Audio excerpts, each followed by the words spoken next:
Dia 17 de agosto foi comemorado o Dia do Patrimônio Histórico, né? Foi essa semana. Por isso, a gente traz aí no nosso programa de hoje, dois importantes pontos para a nossa história, duas importantes construções, né? Que ficam aqui em Paranaguá. Uma delas é a Catedral Diocesana Nossa Senhora do Santíssimo Rosário e a Igreja de São Benedito, construída, né? Essa segunda por escravos. Aí a gente traz agora essa primeira reportagem de uma série que a gente vai trazer sobre os casarões históricos aqui da nossa cidade, mãe do estado. Roda aí. No país, o Dia do Patrimônio Histórico é comemorado no dia 17 de agosto. A Lei de número 378 de 1937, criada no governo de Getúlio Vargas, sancionou a criação do Instituto do Patrimônio Histórico e Artístico Nacional, IPHAN, com o objetivo de proteger e preservar os bens culturais do Brasil. Paranaguá é repleta de monumentos importantes e nós fomos até a Igreja Matriz, a Catedral de Nossa Senhora do Santíssimo Rosário. Ela foi construída em estilo colonial português e é datada do século XVIII.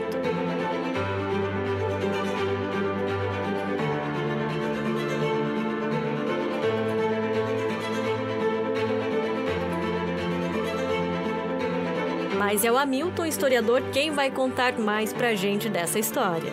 E aí, pessoal, a gente decidiu entrar aqui na Catedral para conhecer um pouco mais sobre a história dessa igreja tão importante para a cidade de Paranaguá. É o Hamilton, que é historiador, vai explicar para nós um pouco mais sobre a fundação, por exemplo, da igreja e a importância dela também, não somente para a cidade de Paranaguá, como também para o Paraná. Então, essa igreja, ela foi fundada em 1578, né, a capela, que viria a ser essa igreja que nós temos hoje aqui, por pessoas que vieram da Ilha da Cotinga. Eram portugueses, espanhóis, eram muito devotos, eles precisavam construir uma igreja para poder expressar o seu sentimento religioso. Essa igreja, ela é provavelmente a igreja mais antiga do sul do Brasil. Devotos, por ser de Nossa Senhora do Rosário, ela parece que é a primeira Nossa Senhora do Rosário do Brasil. Então, é uma igreja muito importante, vários eventos aconteceram aqui dentro. Ela, inicialmente, eram padres jesuítas que vinham catequizar os índios, que faziam as celebrações aqui, né? E da Companhia de Jesus, e depois daí ela recebeu os padres e foi se desenvolvendo. Popularmente, então, nós já escutamos histórias de que essa igreja ela foi construída pelos escravos na época. Essa informação procede mesmo? Na época, a mão de obra era feita pelos escravos. Eles construíram essa igreja, mas tem um fato interessante, eles não podiam assistir missa aqui. Então eles só construíram. E daí nós vamos seguir para ter uma outra história né, sobre isso, que seria depois a Igreja de São Benedito, para explicar aonde eles fariam a sua devoção, porque eles não podiam ter devoção dentro dessa igreja. Olha, tem fatos muito interessantes que ocorreram na Catedral. E Dom Pedro II, quando ele esteve no Paraná, em 1880, em maio de 1880, ele esteve nessa igreja. E foi o dia mais pomposo dessa igreja na história dela, no século, nós estamos falando do século XIX, final do século XIX. E tem registros disso, relatos, escrevendo que a igreja se encheu de luz e faixas. Então foi um evento que aconteceu, né? E Augusto Saint-Hilaire, que ele andou pelo Brasil, ele era um retratista, ele andou pelo Brasil e fez um livro, Impressões sobre o Brasil. E ele esteve em Paranaguá em 1820 e esteve em Paranaguá no dia da Semana Santa, em 1820.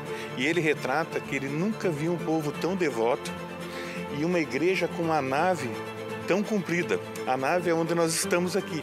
A nave principal da igreja, ela vai do altar até o átrio, que é aquela segunda porta depois da entrada. Tanto pela sua importância como uma das edificações mais antigas do estado do Paraná, bem como pelo valor que representa, a igreja foi tombada pelo patrimônio histórico no ano de 1967. Gente, mas espera aí que ainda tem mais. Ainda na rua Conselheiro Sinimbu, bem pertinho da Igreja Matriz, fica a Igreja São Benedito. A construção da igreja teve início em 1784 e foi edificada no mesmo local onde ficava a Igreja de Nossa Senhora das Mercês. O material utilizado para a construção foi reaproveitado da antiga igreja da Ilha da Cotinga. A gente também deu um pulinho lá. Nós já chegamos aqui então, na Igreja São Benedito, essa igreja que tem muita história também. Primeiro, é uma igreja que ela está construída bem no meio da rua aqui, na mesma rua, inclusive, da Catedral, que é a Rua Conselheiro Sinimbu, em Paranaguá, mas tem uma justificativa aqui, não é? Eu queria que você falasse também, Hamilton, para nós. Então, Bruna, essa igreja, para nós falarmos dela, nós temos que falar de uma outra igreja, que surgiu em 1677 na Ilha da Cotinga. Era a Igreja Nossa Senhora das Mercês. Essa igreja ela foi construída em 1677 e depois ela foi trazida para cá em 1699. Ela foi trazida para ser construída na Rua da Gamboa, que é essa rua do Conselheiro Sinimbu, no final da Rua da Gamboa. Então, é provável que a cidade acabasse onde está a rua aqui. Por isso que ela está no meio da rua. Então, depois a cidade cresceu em volta ali, né? Que aqui era uma região chamada Campo Grande, próximo daqui na realidade, mas bem, podemos dizer que era aqui. E essa igreja, ela foi trazida para cá, as pedras foram trazidas para cá, para ser construída uma igreja na Rua do Gamboa. Quem trouxe foi Antônio Morato, que era o proprietário da região onde ficava a igreja na ermida, né, na Ilha da Cotinga. O que aconteceu? Em 1721, Antônio Morato morreu e ele foi enterrado na porta dessa igreja. Então tem uma lápide ali, quem vier aqui nessa igreja para conhecer, do lado direito de quem entra, tem uma lápide no chão de pedra de cantaria e ali era a lápide de Antônio Morato. Então essa igreja foi reconstruída, foi construída sobre as ruínas em 1784, daí os negros construíram escravos. Então foi construída primeiro uma capela e depois nas ruínas dela foi construída a igreja de São Benedito que nós estamos hoje aqui. Mas qual é a relação da igreja matriz com a igreja São Benedito?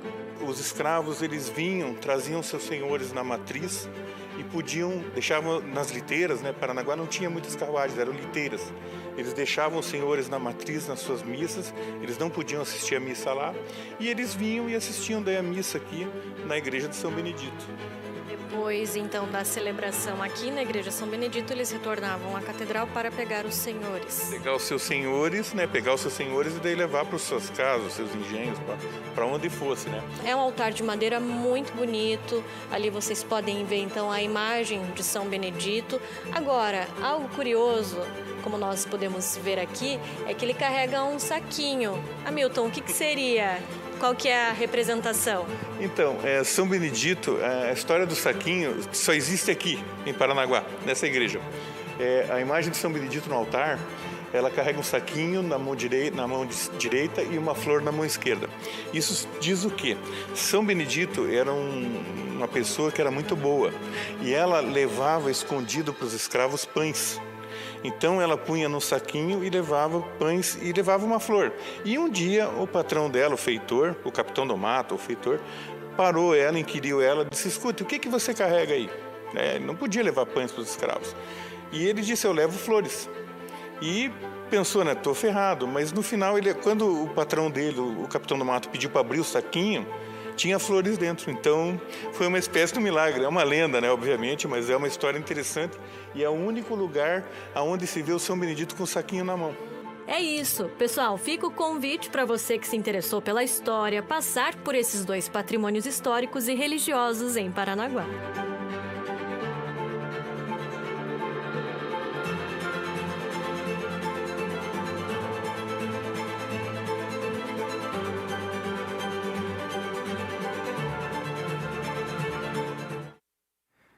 Olha, eu digo sempre aqui no programa, né? Às vezes a gente passa na frente desses locais e não faz ideia do que representam, do que já foi vivido por ali, da história que eles têm, né? Então esse é o objetivo aqui também do programa de sábado, apresentar esses locais a vocês. Por isso que hoje a gente fez essa primeira reportagem voltada exclusivamente a prédios históricos aqui da nossa cidade e na sequência a gente vai trazer outras também para aprendermos juntos, né, sobre a história do início do nosso estado, já que Paranaguá é a cidade mãe aqui do Paraná, né?